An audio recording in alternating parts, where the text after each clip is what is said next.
Merci beaucoup. Moi, c'est Zouairdine Ahmad Abakar, secrétaire général du ministère des Finances, du Budget et du secteur bancaire. Avant de venir au ministère, j'ai d'abord travaillé en tant que RAF dans des projets de développement, notamment dans un projet avec l'Union européenne et un autre projet avec l'Agence française de développement. J'ai enseigné parallèlement à l'université pendant 7 ans.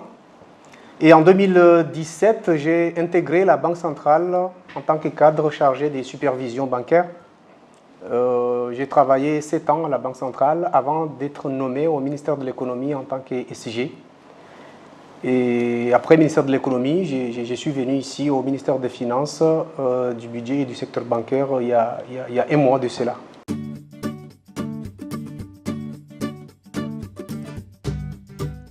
Comme vous le savez, notre pays est doté d'un plan Comores émergent qui est notre stratégie de développement. Sur la base de ce PCE, le gouvernement s'est fixé des objectifs annuels à atteindre. Donc chaque ministère a ce qu'on appelle un plan de travail annuel. Donc l'efficacité, tous les efforts que nous devons faire doivent tourner autour de ces PTA. Donc c'est parmi les priorités. Et cela permettra notamment de renforcer l'efficacité administrative.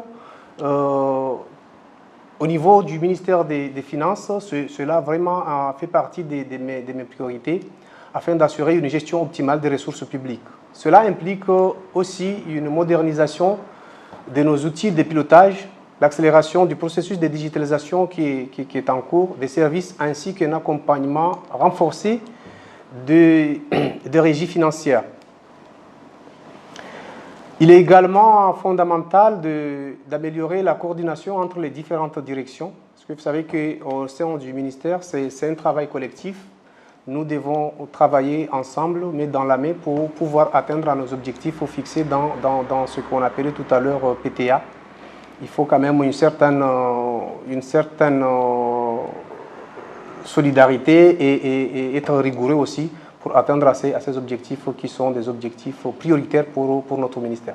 Et sur la base de ces PTA, notre ministère de Finances ici, on a signé des contrats, des performances. Ce sont des contrats que chaque agent, chaque cadre de direction a signé un contrat qui le lie avec le ministère pour s'engager sur les différentes tâches définies pour chaque direction. Donc personnellement, j'ai signé ce contrat. Et nous avons mis ensemble un comité d'évaluation de ces performances, lequel comité, je suis le président. Et lorsque je serai évalué, ça sera au ministre qui va présider le comité. Parce que moi aussi, je serai évalué sur la base de ce contrat que j'ai signé. Donc tout cela, c'est pour renforcer l'efficacité au niveau du ministère des Finances.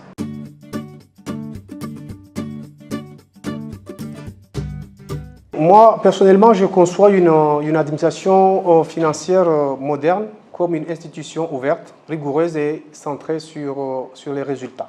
Donc, ici, on se base sur une gestion axée sur le résultat.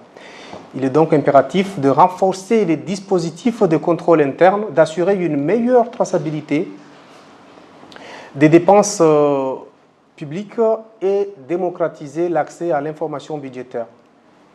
Nous devons également permettre aux citoyens de mieux comprendre comment les ressources publiques sont mobilisées et sont utilisées. C'est dans notre intérêt en tout cas de le faire parce que ces citoyens ont le droit de comprendre comment le gouvernement mobilise les ressources et comment ces ressources sont utilisées. Et tout ça, c'est pour l'intérêt général parce que nous avons des missions publiques dans le cadre du développement de notre pays.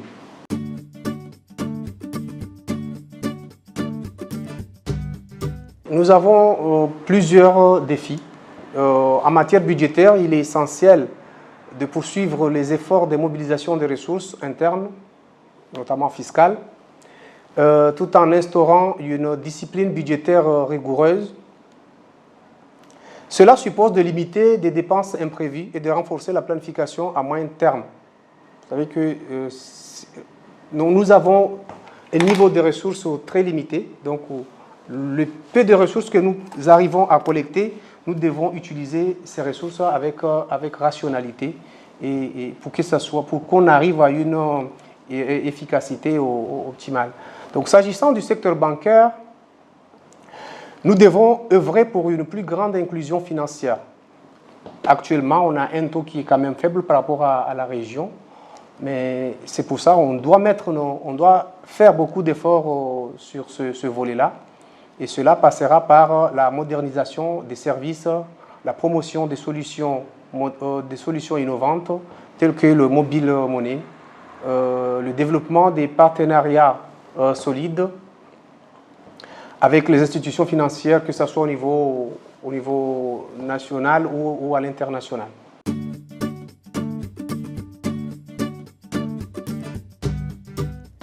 Aux citoyens comoriens, je leur demanderai d'être patients et de faire confiance aux dirigeants.